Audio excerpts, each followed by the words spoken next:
Candidato presidencial Mario Estrada y Juan Pablo González Mayorga, detenidos en Estados Unidos, comparecen ante Corte Federal en Miami, Florida. Señalados por narcotráfico, el juzgado resuelve trasladar el proceso a Nueva York. Agentes de policía se enfrentan a un menor de edad en Escuintla. El adolescente señalado de realizar extorsiones en ese departamento resultó herido y fue trasladado a un centro asistencial. Candidato a diputado por el partido Visión con Valores Viva, Julio Rosales, escucha los motivos de la captura y la petición de extradición hacia Estados Unidos, donde se le señala de trasiego de heroína. En noticias internacionales, un nuevo movimiento telúrico sacude Filipinas. La magnitud es de 6.5 en una intensidad que golpea a la isla de Samar. 15 es la cifra de víctimas mortales. Un autobús con pasajeros cae a un precipicio en Bolivia. El hasta ahora accidente más grave de este 2019 en el país andino deja al menos 20 fallecidos.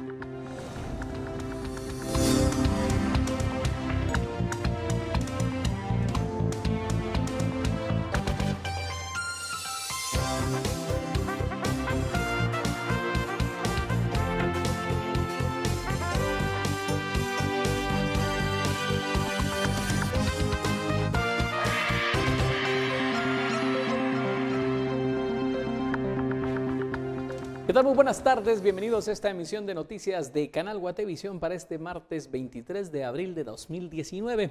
Nuestros equipos ya se encuentran listos para transmitirle lo más relevante que ocurre a esta hora. Gracias por estar en nuestra sintonía. De inmediato iniciamos con las noticias.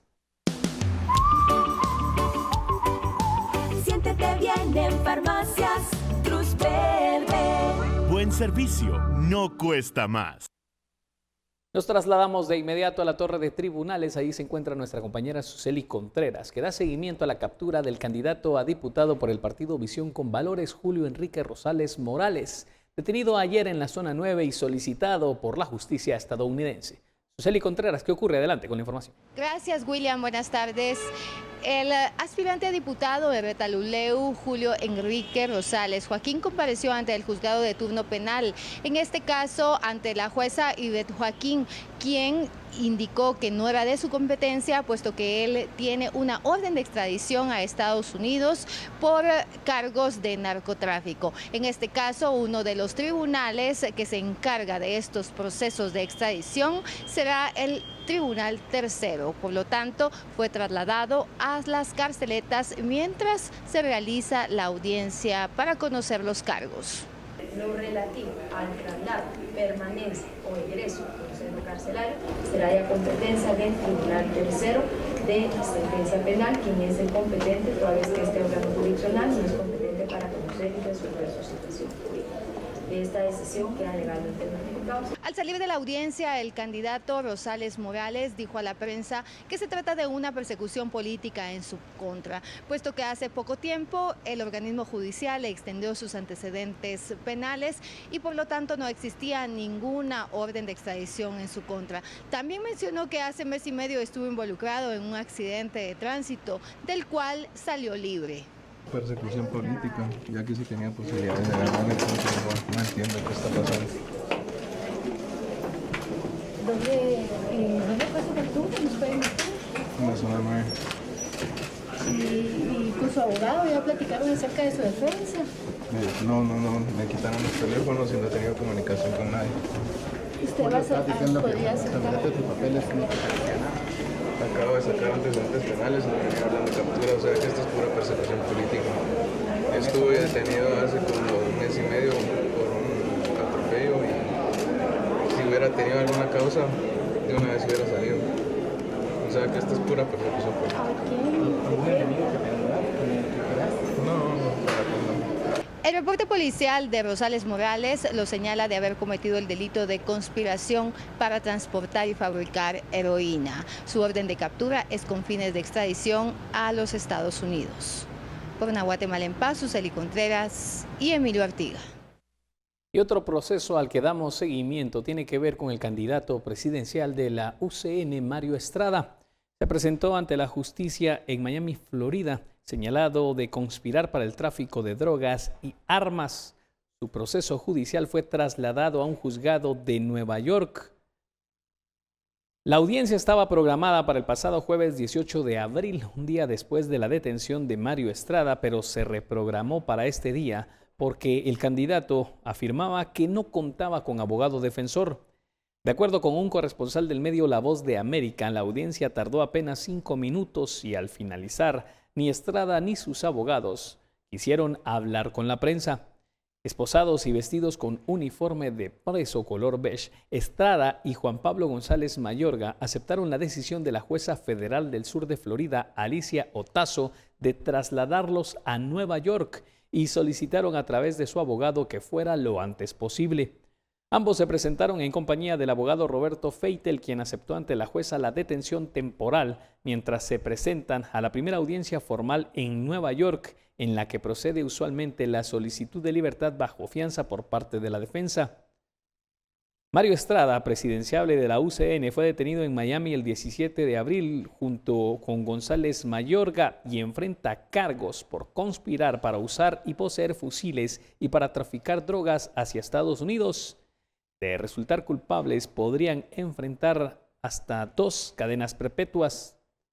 De acuerdo con la Fiscalía del Sur de Nueva York, desde diciembre del 2018, la Agencia Antidrogas de Estados Unidos ha estado investigando a varios individuos por intentar solicitar dinero de cárteles de la droga para apoyar la campaña presidencial de Mario Estrada.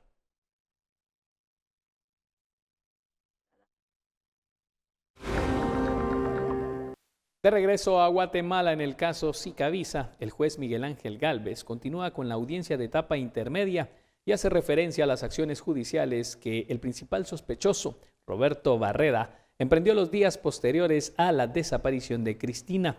Fueron reproducidas escuchas telefónicas en las cuales Roberto conversa con el padre de Cristina. Estaba consciente de las órdenes de alejamiento hacia el padre de Cristina iniciadas el 13 de julio de 2011. Otras conversaciones telefónicas confirman la labor de limpieza realizada por 2 personas y que se efectuaron días después de la desaparición de Cristina. Julio Barreda y sus 2 hijos se habían trasladado a otra residencia cuando se realizaron esas etapas de limpieza. Roberto Barreda y sus 2 hijos se habían trasladado a otra residencia. Esto es parte de lo que se lleva a esta hora en este proceso judicial en Torre de Tribunales.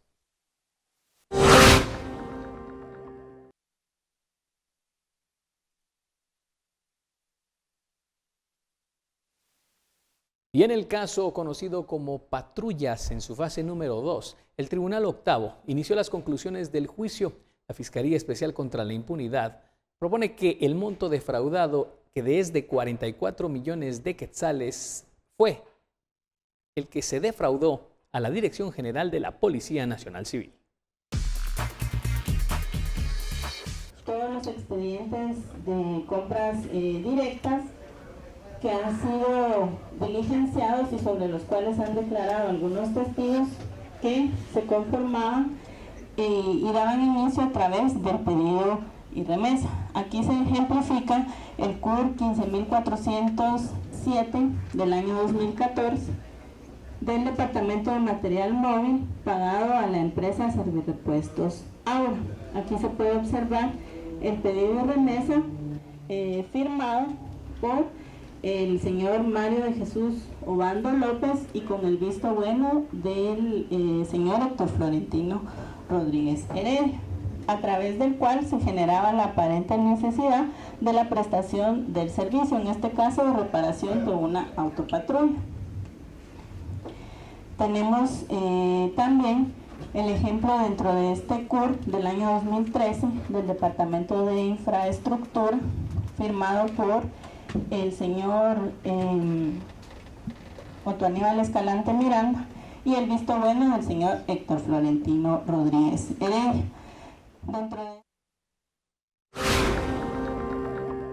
En más información que ocurre hasta ahora, un intercambio de disparos se dio esta mañana en el lote 2 y 9ª avenida de la colonia Madrid, en la zona 3 de Escuintla. Agentes de la policía se enfrentaron contra un supuesto extorsionista y pandillero que resultó con herida de bala en el abdomen. El hombre fue capturado y trasladado a un centro asistencial donde ha quedado recluido. La autopatrulla Escuintla 146 quedó en el lugar con las evidencias de las perforaciones, 7 perforaciones de bala, y los agentes resultaron ilesos. El hecho ocurrió en la colonia Madrid de la zona 3 de Escuintla, donde fue detenida esta persona, un menor de edad que resultó con una herida de bala en el abdomen.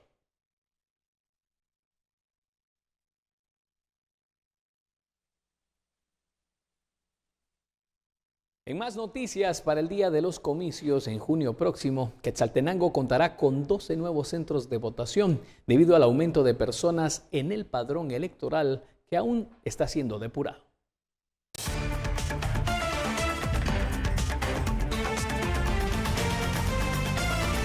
Los integrantes de la Junta Electoral Municipal adelantaron de que los edificios de los colegios La Patria y Don Bosco en Quetzaltenango serán nuevos centros de votación. Sí, a grosso modo, lo que es el centro intercultural ya no va a fungir como centro de votación. El Colegio Evangélico La Patria, que no se había tomado en cuenta en el 2015, se vuelve a tomar en cuenta. Y CEFEMERC, INTECAP es un nuevo centro de votación. Pero también dependemos de cartografía para que venga y ya de datos oficiales de los centros de votación. La Junta Electoral Municipal también creó una nueva circunscripción municipal que funcionará en la aldea Chiquilajá. Para este proceso electoral, pues habilitamos una nueva SEM y va a estar ubicada en Chiquilajá, ¿verdad? ¿Cuál es la función de las SEMs? Pues acercarle el voto a la ciudadanía, ¿verdad? Para que ellos no tengan la complicación de transporte y otras adversidades que se puedan tener. Las otras dos están en Llanos del Pinal y Xecaracoj, que son las que se han venido trabajando en los procesos pasados. Aunque la delegación del Registro de Ciudadanos del Tribunal Supremo Electoral en Quetzaltenango no ofrece detalles del número de personas aptas para votar, para el día de las elecciones en Xela habrá 40 centros de votación. En la consulta fueron alrededor de 28 centros y esta vez son 40 centros de votación. También tenemos 297 juntas receptoras de votos.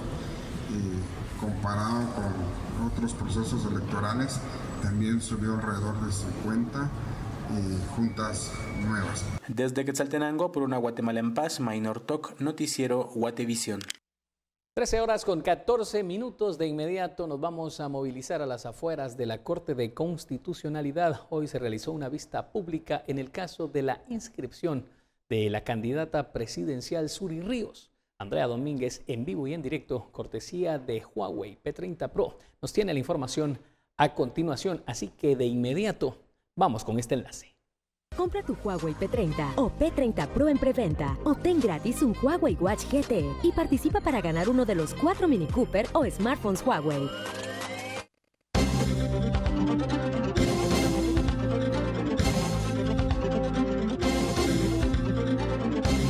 Acompañada de varias personas, la candidata presidencial Suri Ríos llegó a la Corte de Constitucionalidad para realizar esta vista pública y conocer los motivos del por qué, según el Tribunal Supremo Electoral, no debería participar en este proceso 2019. Andrea Domínguez le dio cobertura desde tempranas horas y a continuación nos tiene el resumen de lo que se llevó en esta reunión en la Corte de Constitucionalidad. Andrea, buenas tardes. Adelante.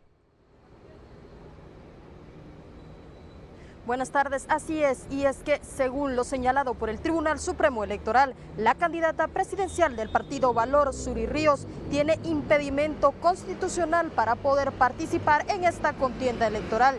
Esto basándose en el artículo 186 constitucional que prohíbe que puedan ser elegidos o inscritos ante el TSE todos aquellos familiares o hijos de presidentes que hayan llegado a asumir el poder luego de un golpe de Estado. Es por ello que la defensa de Suri Ríos argumentó que se le está violando su derecho y principalmente argumenta que ya otros candidatos en el pasado en cuestiones similares a las de Ríos han sido inscritos y señalan principalmente que se le estaría violando su derecho o discriminando esto por ser mujer. Escuchemos las declaraciones de Alessandro López, abogado defensor de Suri Ríos, que dio ante los magistrados de la Corte de Constitucionalidad.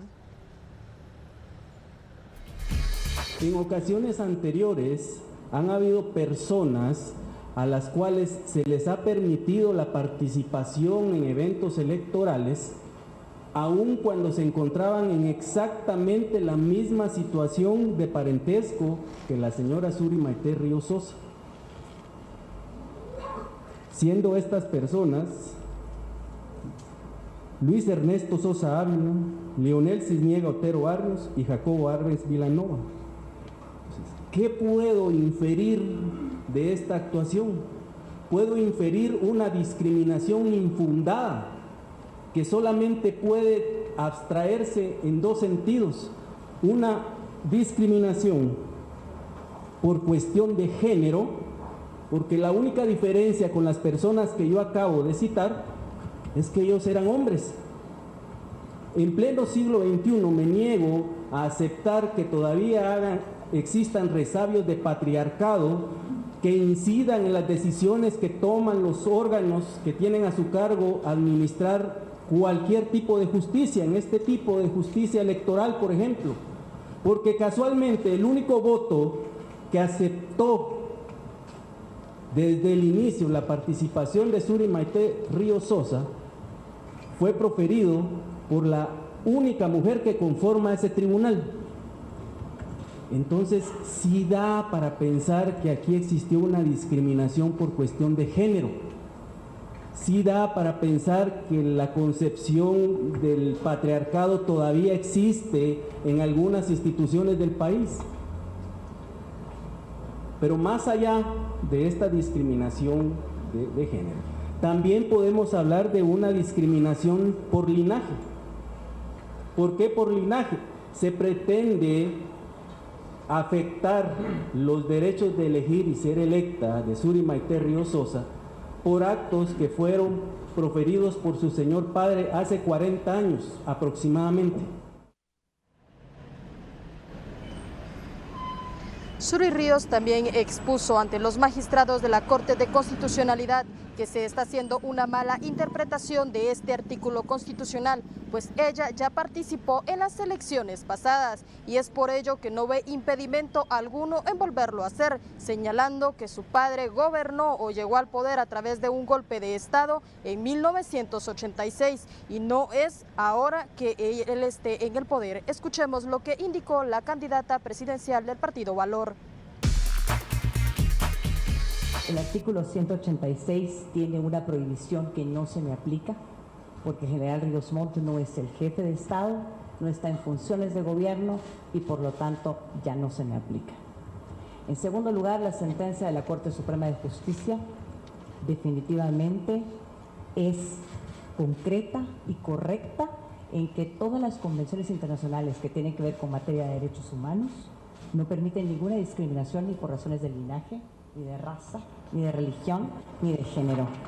Por lo tanto, yo estoy en ley y tengo el derecho de participar.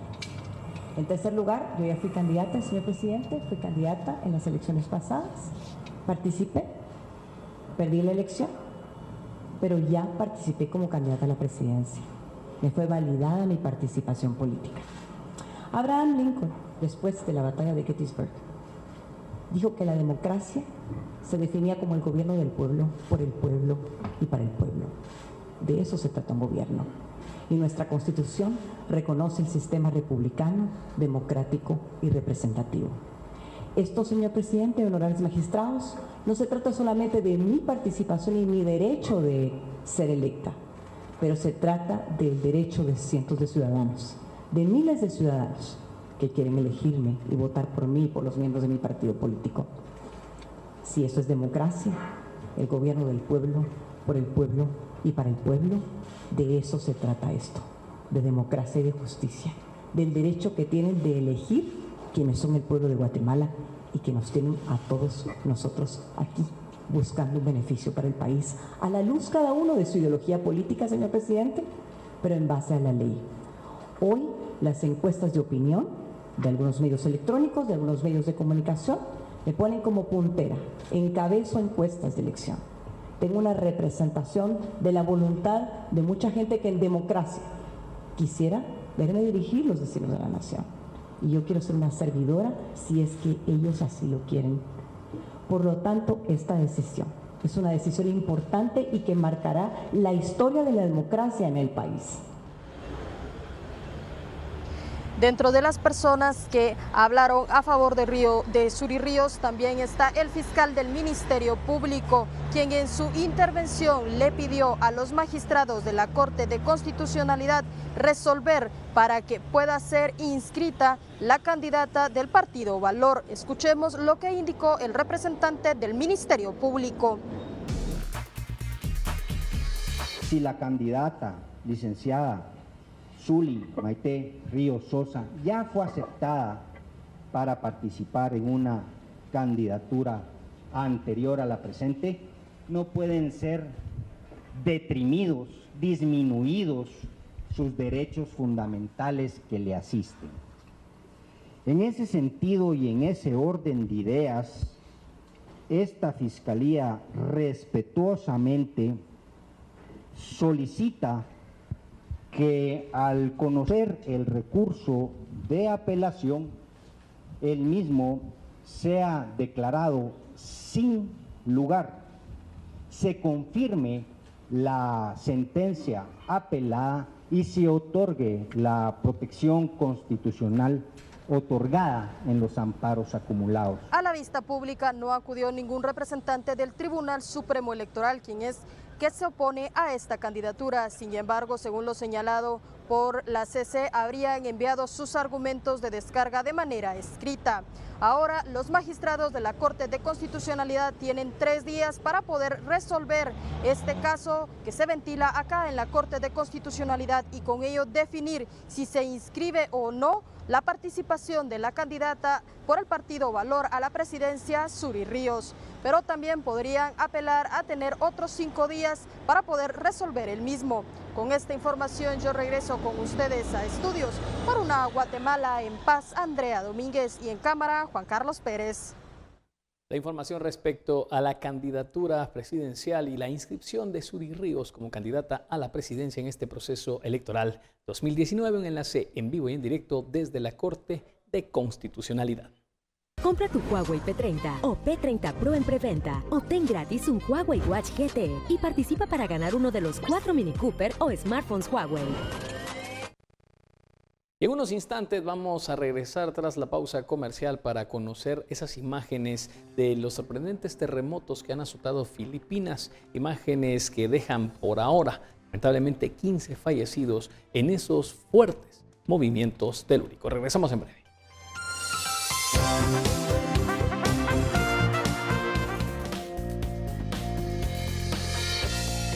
Y siempre respecto a este terremoto que ha golpeado Filipinas, el derrumbe de 2 edificios provocados por la magnitud de 6.3 grados que sacudió el norte de ese país causó una creciente de fallecimientos. Así lo indican las autoridades. En el último reporte, el balance se mantiene en 15 personas.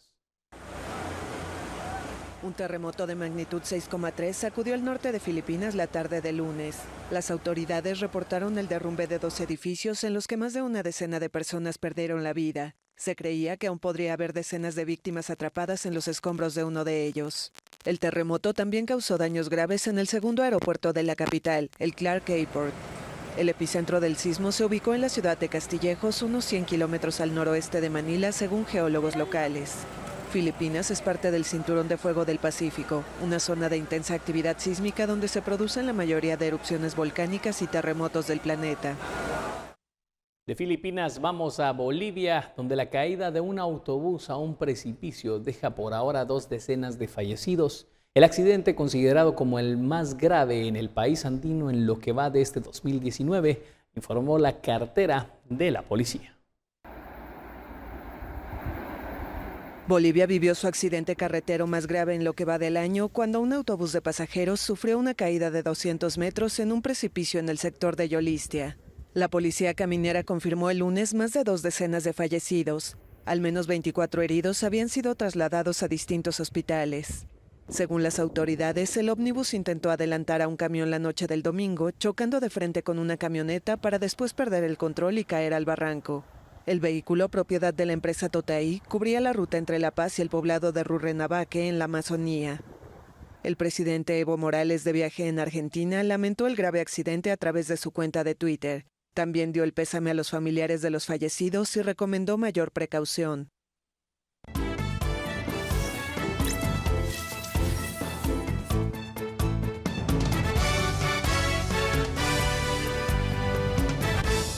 Continuamos con información de nuestro país. El Pleno de Magistrados del Tribunal Supremo Electoral aún no resuelve sobre qué ocurrirá con la candidatura de Mario Estrada. La información la tiene nuestra compañera Dulce Rivera. Dulce, buenas tardes. Adelante. Gracias, William. Muy buenas tardes. Y es que efectivamente estamos en el Tribunal Supremo Electoral, en donde los magistrados están reunidos en pleno. Ellos conocen el caso de Mario Estrada para determinar si la candidatura será revocada, entre otros temas. Algo que se ha informado por parte de algunos magistrados es que se ha solicitado al registro de ciudadanos den a conocer o trasladen el expediente de inscripción de Mario Estrada hacia el pleno para que ellos puedan conocer todos los detalles y así tomar una decisión. El vocero ha explicado pues que hay dos rutas. Una es que Mario Estrada pueda continuar con su candidatura mientras resuelve su situación legal en Estados Unidos, mientras que el otro camino es que se revoque por carecer de idoneidad basados en el artículo 113 de la Constitución. Para esto pues el Pleno de Magistrados deberá tomar una decisión y resolverlo y también notificar a las partes ya que está próxima ya la elección del 16 de junio. También tenemos conocimiento que el Pleno conoce otros temas que en su momento darán a conocer, ya que también tienen pendientes de conocer diferentes recursos de nulidad presentados en contra de candidatos a diputados y alcaldes. Esta es la información hasta el momento. William, regresamos con ustedes al set principal. Seguimos con más información de este proceso electoral 2019. El binomio presidencial del partido Prosperidad Ciudadana recibió las credenciales que los ahora identifican como candidatos oficiales a la presidencia y vicepresidencia. Edwin Escobar como candidato a la presidencia y Blanca Alfaro como candidata a la vicepresidencia. Con este documento que recibieron podrán participar en las elecciones del próximo 16 de junio.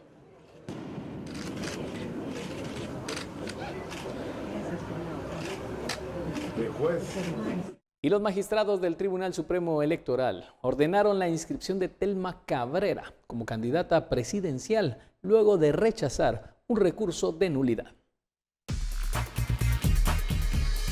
Se había presentado un recurso de nulidad, el cual fue conocido y fue rechazado. En este sentido ya fueron notificadas las partes y procede la inscripción de esta candidata como binomio presidencial, como parte del binomio presidencial del Movimiento para la Liberación de los Pueblos Indígenas. En este sentido, ella solo necesitaría ya la credencial. Sí, es correcto. En este sentido, lo único que faltaría en este caso es la entrega de credenciales, que ya sería de coordinar con el Departamento de Organizaciones Políticas y Registro de Ciudadanos. Y el candidato presidencial del partido Prosperidad Ciudadana, Edwin Escobar, dijo que no se ha reunido con el presidente Jimmy Morales como lo han hecho otros candidatos. Escobar afirma que desde hace más de un año decidió tomar distancia. La verdad es que con él ha habido un distanciamiento notable hace más de un año, ¿verdad? Yo hice lo correcto en su momento para defender el orden constitucional, el debido proceso y el orden institucional de este país, y eso he defendido siempre.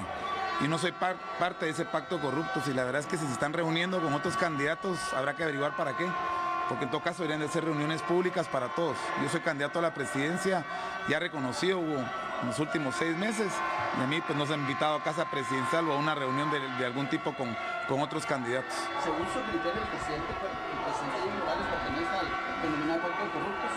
Pues ustedes le pusieron ese título a esa alianza que hicieron en el Congreso para poder hacer modificaciones al Código Penal en su momento, y esa alianza la que ha demostrado cómo la vieja política ha cooptado diferentes instancias de control como la Contraloría y otros organismos en el sector justicia, lo cual nos ha tenido en un proceso de judicialización de la política que nos tiene a todos como estamos hoy. Es increíble que yo a 40 y pico días de haber empezado las elecciones esté recibiendo mi credencial hasta ahora por el sinnúmero de recursos y allanamientos que ha hecho ese pacto de corruptos para garantizar que otros candidatos no participemos. Guatemala quiere elecciones libres, y quiere gente capaz al frente de un gobierno que puede centralizar el Estado y dar soluciones concretas al país de Guatemala que tanto lo necesita.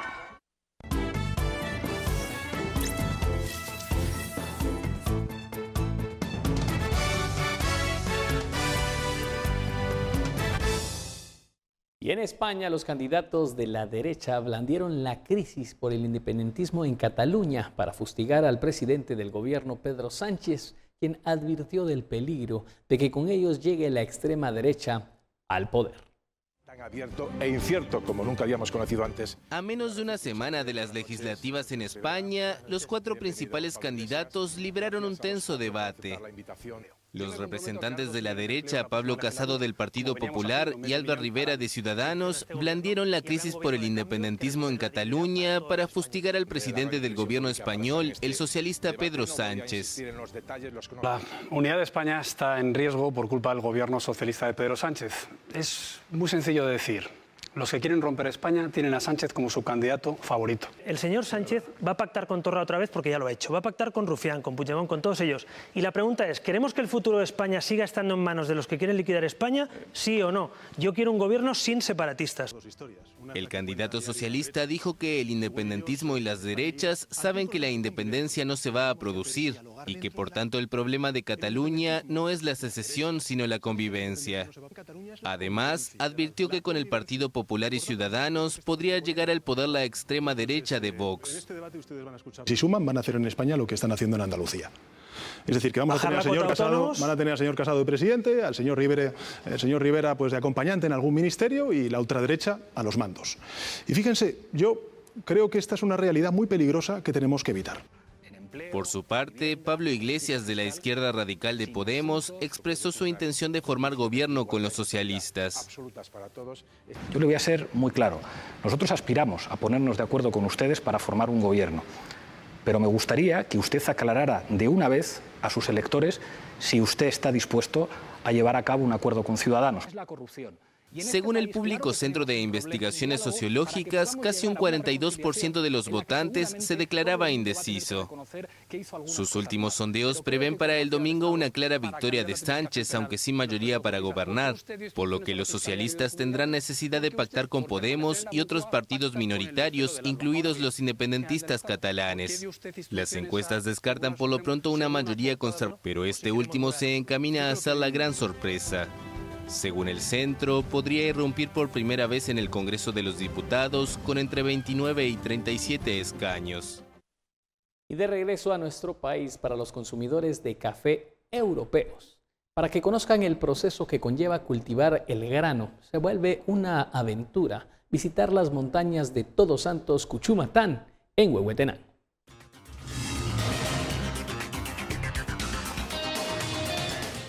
Enamorados del paisaje huehueteco, los hermanos Ryan y Matthew Hill viajaron de Inglaterra para conocer el proceso desde la siembra, limpia corte y transformación del café en su bebida favorita. Ambos aseguran haber descubierto un panorama fantástico que les hace dar mayor valor a la taza de café que beberán en el futuro. Y él dice que allá no se puede crecer café, no hay producción de café, entonces hace que él se interesó en venir y también viene en la parte de Centroamérica para conocer un poco acerca del café. Muy interesante, es la primera vez que él está en un tour de café y le pareció muy interesante.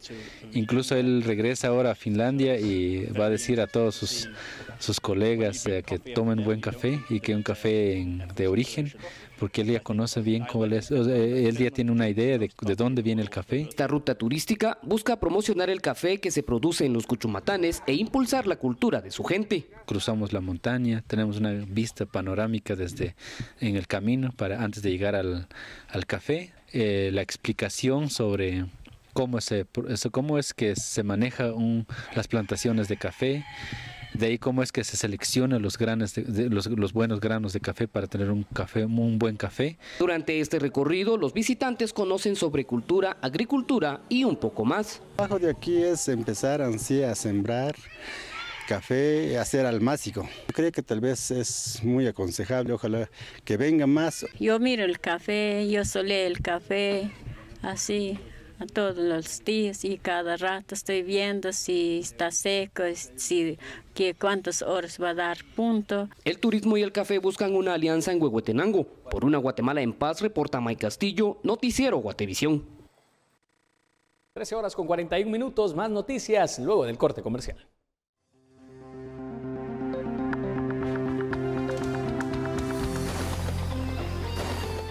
Es un gusto compartir con ustedes el pronóstico del clima para hoy martes 23 de abril y podemos observar a través de la imagen satelital que para la meseta central y occidental se pronostican intervalos de nubes y sol con probabilidad de lluvias breves acompañadas de tormentas eléctricas. En los departamentos de la costa sur, el oriente, se pronostica un cielo parcialmente soleado en la mayor parte de la jornada con un ambiente muy caluroso. Y por último, el norte y las Verapaces, donde se espera un cielo parcialmente nublado con posibles lluvias acompañadas de tormentas eléctricas. Hasta aquí llegamos con la información del clima, pero sigan con nosotros en su noticiero Guatevisión. Y este año se realizará la edición número 12 del Foro Nacional de Responsabilidad Social Empresarial, que busca el compromiso de empresarios y jóvenes a ejercer una ciudadanía socialmente responsable para lograr un país sostenible, como nos informa Paula Osaeta. Adelante, Paula. Hola, William. El Centro para la Acción de la Responsabilidad Social Empresarial presentó su 12º Foro Nacional de Responsabilidad Social Empresarial, en donde brindará a empresarios y ciudadanos herramientas para poder lograr un modelo de gestión sostenible. El Foro Nacional es el evento empresarial en temas de sostenibilidad más importante de la región centroamericana y del Caribe. El año pasado contamos con más de 4.000 personas asistiendo. La perspectiva de este año es justamente alrededor de esos números, pero el tema que estamos trabajando en este año, por ser un año electoral, es el tema del compromiso ciudadano, de la ciudadanía empresarial. Una agenda muy nutrida de las principales tendencias en lo que se entiende hoy día por el rol del empresario como ciudadano.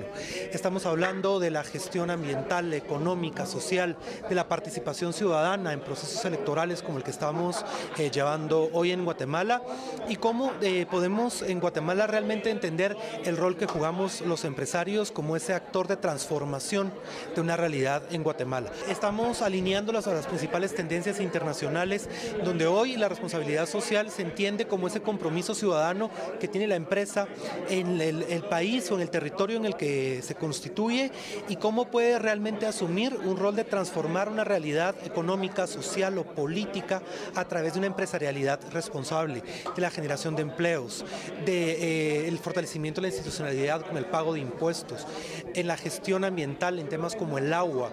Entonces es una metodología muy interesante la que estamos presentando, como le digo, alineada a tendencias internacionales con 12 expositores internacionales. En Centrarse tenemos una serie de instrumentos con los que las empresas pueden hacer un primer diagnóstico de cómo están ellas en su cumplimiento en temas de RSE y sostenibilidad, vinculado casi siempre a los principales instrumentos internacionales.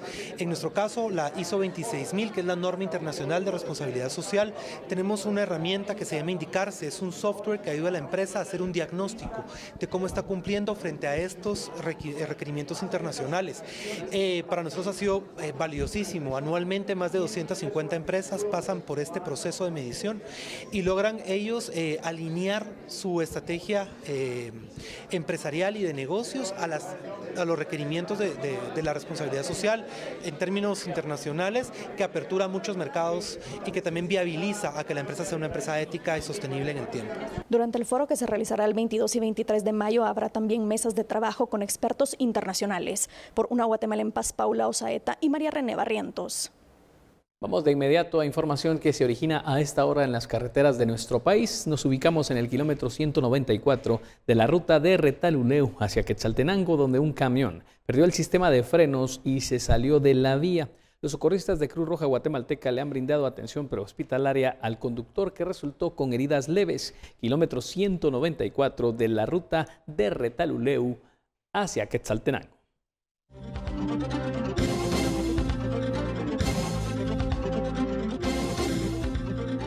Varias oportunidades ellos fueron a allanar otra casa y en varias oportunidades me he presentado ante las autoridades. El juez ha aplazado todas las audiencias. Entonces yo vengo a ponerme aquí a disponibilidad, gracias a Dios. Ya casi me venía hincado a presentar para entregarme, porque pues no me querían escuchar, y eso lo que habla es el mal sistema de justicia que tenemos en el país y sobre todo toda la maldad que existe. ¿En cuántas ocasiones vino usted a En varias oportunidades, 3 oportunidades por lo menos. Las 3 oportunidades fueron aplazadas al día siguiente de que agarraron a mis compañeros, que ya están libres también, ¿verdad? Y eso es lo más triste de todo esto, porque no hay ningún delito. No saben ustedes el daño que le hacen a la familia, sobre todo a los hijos. Yo ahorita me fueron a encontrar trabajando, ganándome la vida porque les tengo que dar de comer a mis hijos. No he hecho ninguna cosa fuera del orden. ¿Confía en el sistema de justicia? ¿Cómo? ¿Confía en el sistema de justicia? No confío en el sistema de justicia. Espero que no se vaya a dejar presionar la juez por los medios de comunicación, porque como aquí todo es mediático, todo es un teatro, porque no hay absolutamente ningún delito que perseguir, y lamentablemente lo que es administrativo y sobre todo lo que es laboral, aquí se beneficiaron a 50,000 trabajadores. Echen punta, un trabajador por lo menos tiene 4 miembros en la familia. Son 200,000 personas a las cuales se les benefició de una manera correcta. Aparte de eso, muchos trabajadores ni siquiera tenían el salario mínimo.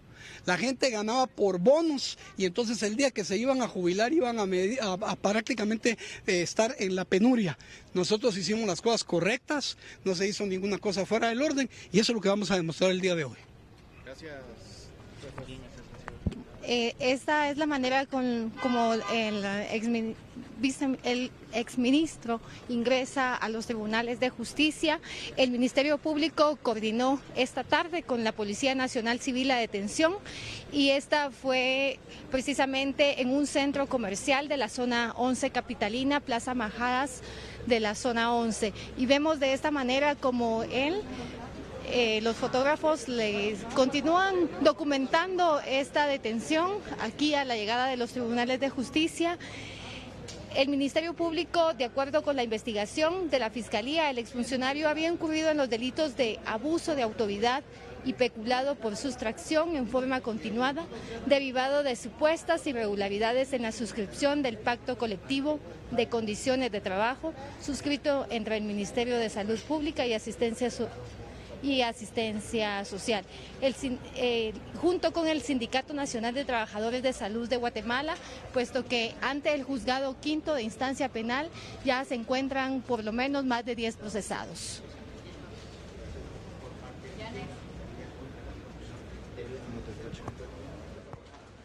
Las imágenes de la detención y la llegada a torre de tribunales del exministro de Salud Jorge Villavicencio, detenido esta mañana por abuso de autoridad y peculado por sustracción en forma continuada, aparentemente luego de suscribir un pacto colectivo en la cartera de salud, fue detenido en la zona 11 de la capital. Las imágenes que se originan a esta hora en torre de tribunales.